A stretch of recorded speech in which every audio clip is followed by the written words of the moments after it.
Je te souhaite la bienvenue dans le podcast Une parenthèse, un espace de transmission et d'intégration où l'on explore ensemble les fondements de la guérison somatique. Je suis Wittmann Pauline, ton hôte, spécialisée dans l'anxiété, la régulation du système nerveux autonome et la renégociation des traumatismes. Mon intention pour chaque épisode, c'est que tu puisses comprendre ce que tu vis, remettre du sens sur tes ressentis et te reconnecter doucement à ta capacité de guérir. Alors simplement, dépose-toi dans un endroit où tu te sens en sécurité, respire et laisse-toi guider.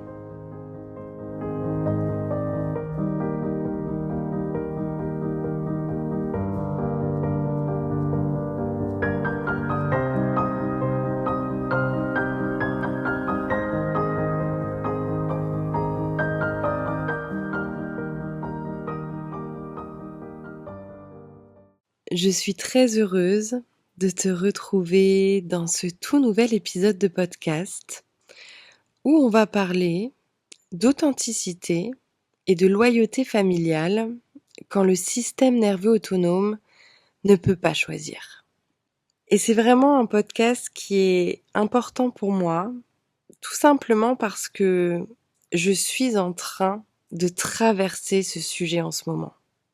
Je suis en train de traverser ce tiraillement entre authenticité et loyauté familiale. Ces instants où on ressent des élans contradictoires, des émotions qui s'opposent, des besoins qui changent d'un jour à l'autre selon les parties de nous qui prennent la main. Et avant toute chose, ce que j'ai besoin de te dire, c'est que c'est pas aussi simple que de faire un choix. Ce n'est pas une question de mental ou de volonté. C'est beaucoup plus subtil et c'est beaucoup plus profond. Donc aujourd'hui, je souhaitais vraiment poser tout ça avec toi. Laisser un espace à cette ambivalence que l'on vit tous et que l'on vit toutes. Et peut-être d'ouvrir une porte vers un peu plus de clarté. Parce que lorsqu'on comprend les choses, lorsqu'on a la capacité de les intellectualiser, on peut déjà faire baisser la pression que l'on se met, mais on peut aussi entamer l'intégration qui va, elle, se dérouler dans le corps. Et ce qu'il faut comprendre avant toute chose, c'est que dès 6 semaines in utero, notre système nerveux autonome commence à se développer en posant les bases de notre programmation émotionnelle et relationnelle. Ça veut dire que déjà, dans le ventre de notre maman, quelque chose commence à se tisser. Ce n'est pas seulement un développement physique, c'est aussi un bain émotionnel, une atmosphère intérieure à laquelle notre système nerveux autonome s'ajuste. En fait, il va déjà percevoir les rythmes, les tensions et les états internes de la figure parentale. Et c'est là que se posent les premières briques du lien d'attachement qui est souvent la racine d'une loyauté familiale inconsciente. John Bowlby, fondateur de la théorie de l'attachement, a montré à quel point ce lien est essentiel à la survie et à l'équilibre émotionnel de l'enfant. Ce lien va influencer profondément notre capacité à réguler notre stress, nos émotions, à nous sentir en sécurité et à entrer en relation avec les autres et avec le monde tout au long de notre vie. Et ce que je vois souvent, c'est qu'on prend un petit peu ce lien à la légère, alors que ce lien, il n'est pas seulement affectif. En fait, pour l'enfant, il est vraiment vital. C'est très simple. Sans son parent, un enfant ne peut pas survivre. Et c'est parce que cette dépendance est aussi profonde que s'installe en nous souvent sans même que nous en ayons conscience, une forme de loyauté familiale. Cette loyauté familiale est enracinée dans notre système nerveux autonome. C'est-à-dire que pour préserver ce lien d'attachement, pour préserver la relation, l'enfant, il apprend à s'adapter. Il va moduler ses besoins, il va inhiber certaines émotions, il va ajuster ses comportements, parfois au prix de son propre élan vital, de sa spontanéité ou de son authenticité.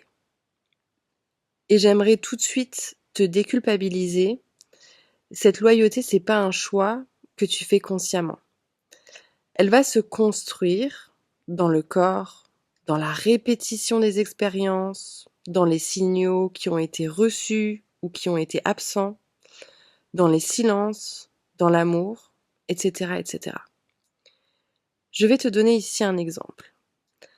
Un enfant qui a grandi dans un environnement où exprimer sa tristesse ou sa colère était mal vu, va devenir potentiellement un adulte qui va s'auto-censurer sans même s'en rendre compte. Pas uniquement pour respecter une règle familiale implicite, mais parce que son système nerveux autonome a profondément intégré, a profondément appris que l'expression de soi mettait le lien en péril. Et qu'on soit bien d'accord, l'enfant ne mettra jamais le lien en péril. Maintenant, qu'est-ce qui se passe quand le besoin d'authenticité se confronte à la loyauté familiale? En grandissant, quelque chose de précieux commence à émerger chez l'enfant. Le besoin d'authenticité. C'est-à-dire ce mouvement intérieur qui va le pousser à exprimer ce qu'il ressent, ce qu'il aime, ce qu'il pense, ce qu'il est.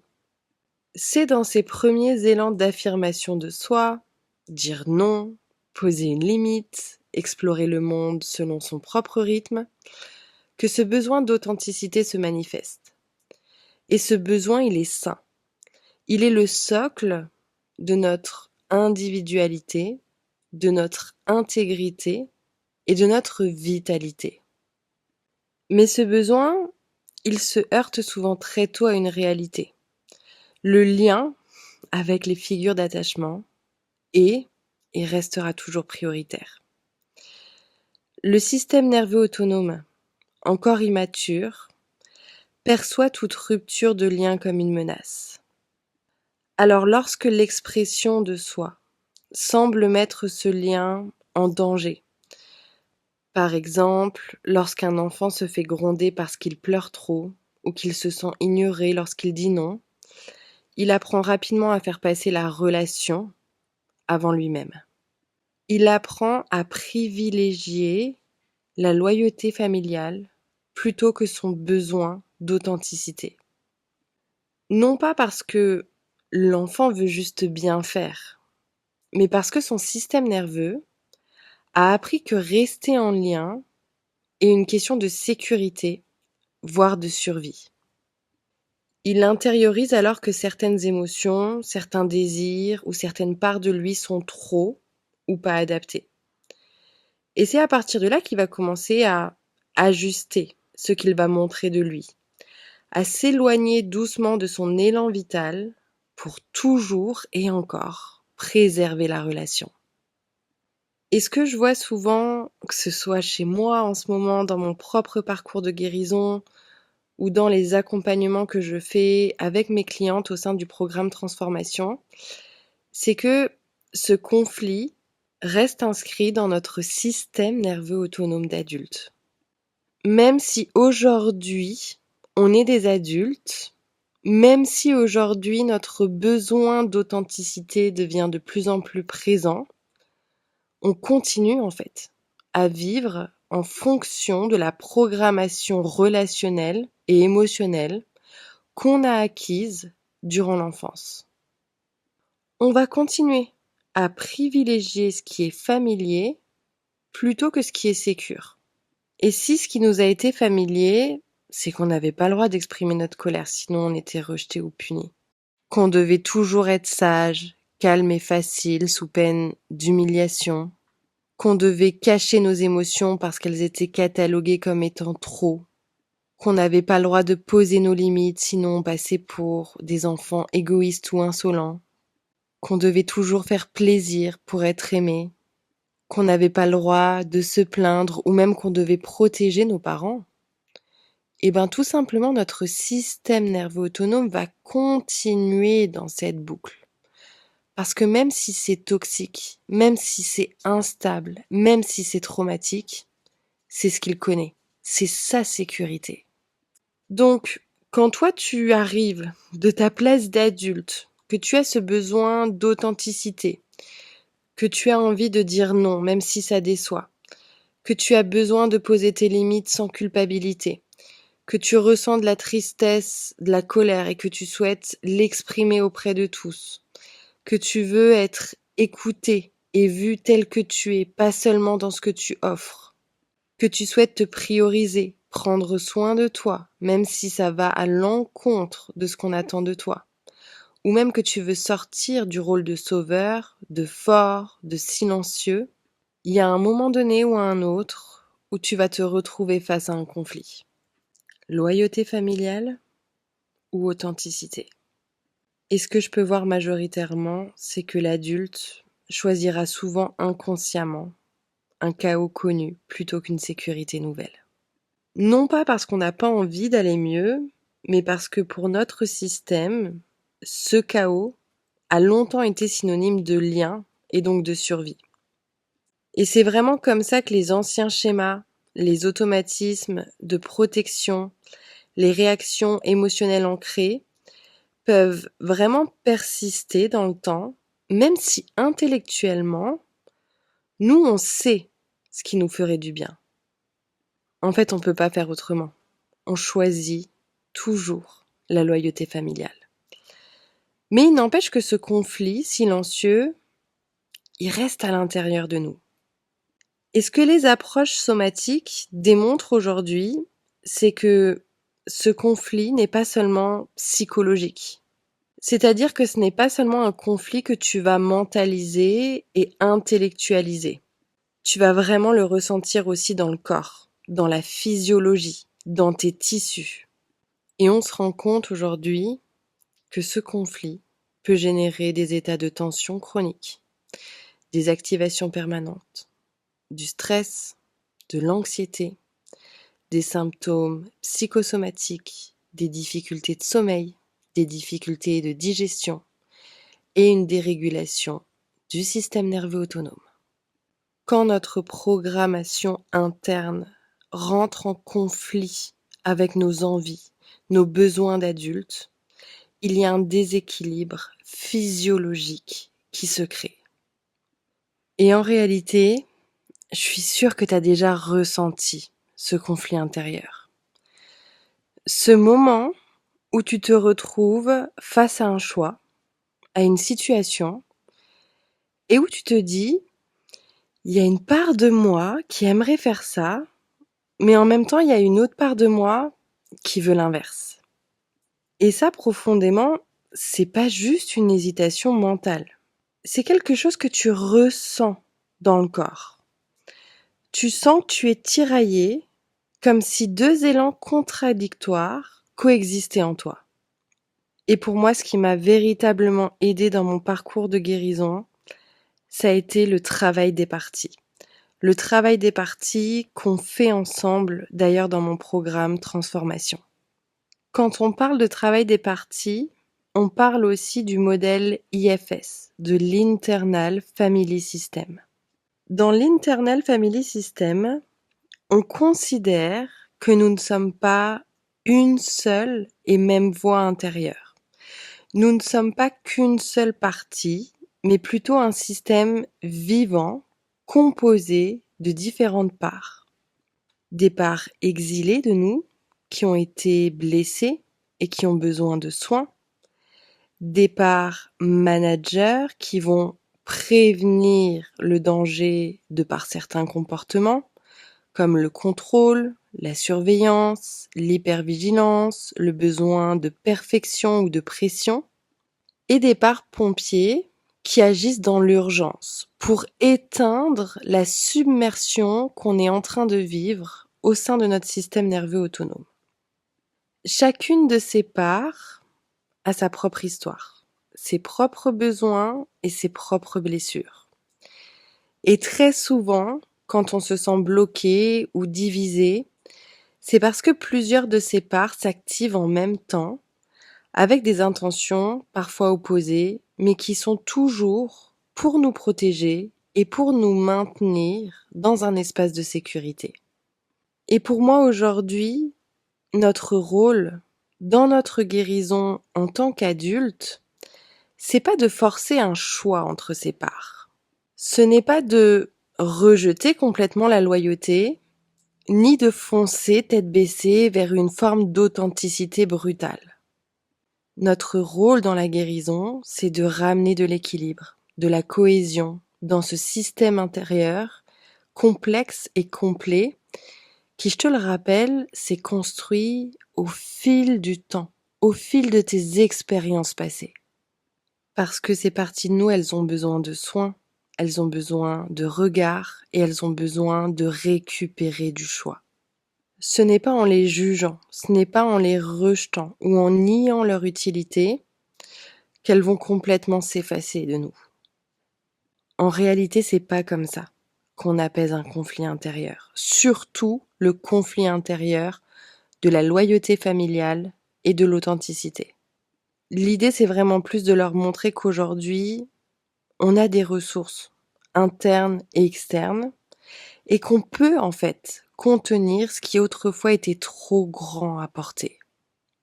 Et c'est vraiment le premier pas que je te propose de poser pour travailler ce conflit intérieur.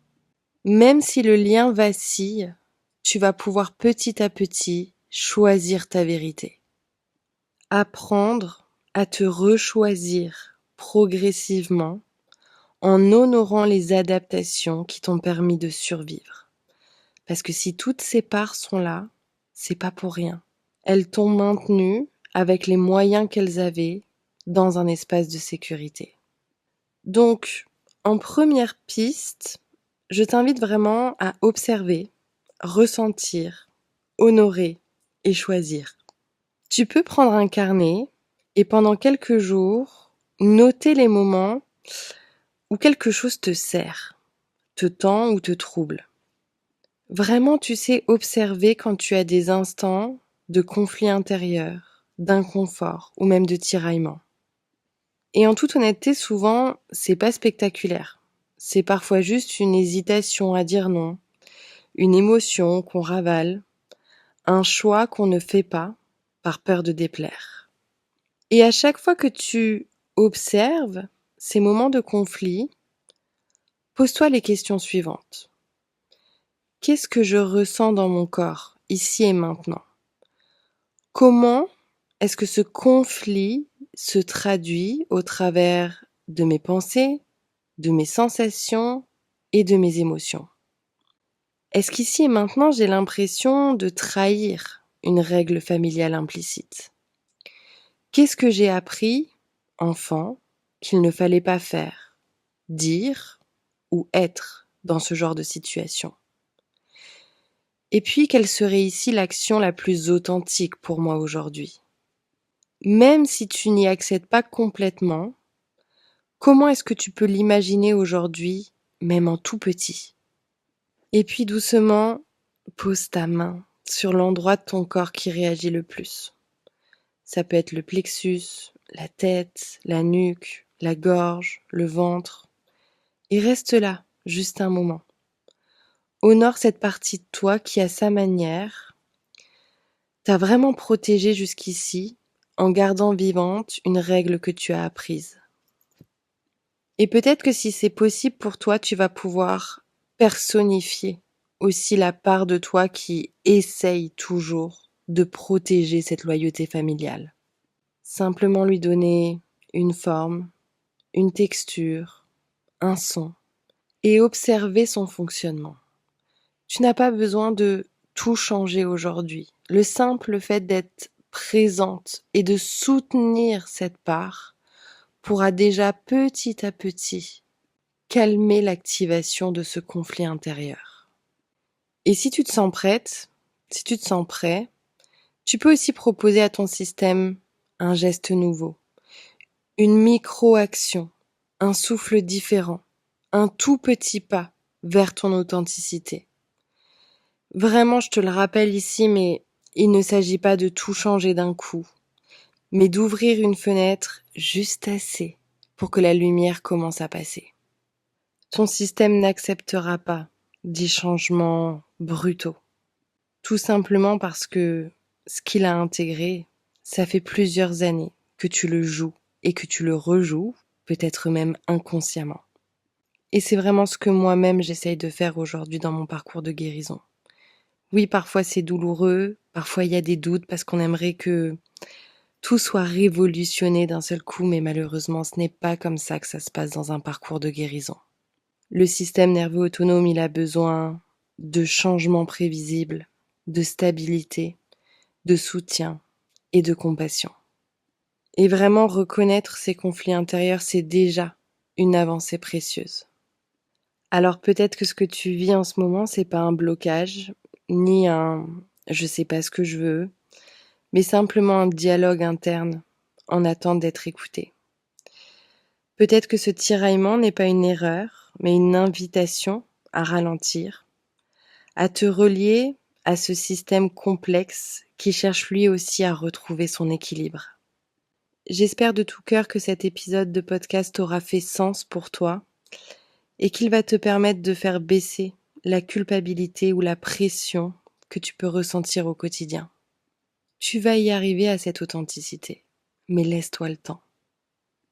Comme d'habitude, si tu ne souhaites pas faire ce chemin seul, je t'invite à retrouver toutes les informations de mon programme Transformation dans le lien de ma bio Instagram.